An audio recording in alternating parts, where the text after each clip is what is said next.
অন্য কারোর প্রতি ফিলিংস কাজ করে না, ভালো লাগা কাজ করে না। আমার শুধু সাকিবের প্রতি ফিলিংস কাজ করে, ভালো লাগা কাজ করে। এজন্য সাকিবকে চাই। সাকিব ব্যতীত অন্য কারোর সাথে করতে চাই।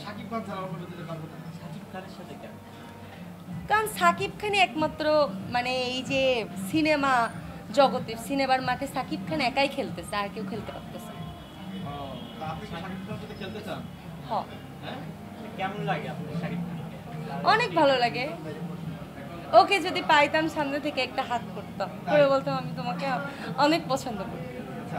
শাকিব খান যদি সত্যি কখনোই আপনার নায়ক হয়, কখনো অনুভূতিটা একটু জানতে চাই আপনার, সেই ক্ষেত্রে আসলে আপনার অনুভূতিটা কেমন?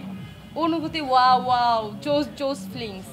জোস ফিলিংস। হ্যাঁ, মানে আপনার শাকিব যদি সিনেমা কাজ করে শাকিব খানকে আপনার চাই। হ্যাঁ ওকেই। শাকিব খানের ছাড়া অন্য কারো নায়কের সাথে কেন করতে চান না? তারা কি মানে অভিনয় পারে না নাকি সুন্দর না?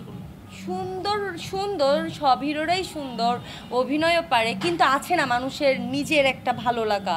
এখন আমার অন্য কারোর প্রতি ফিলিংস কাজ করে না, ভালো লাগা কাজ করে না। আমার শুধু সাকিবের প্রতি ফিলিংস কাজ করে, ভালো লাগা কাজ করে। এজন্য সাকিবকে চাই।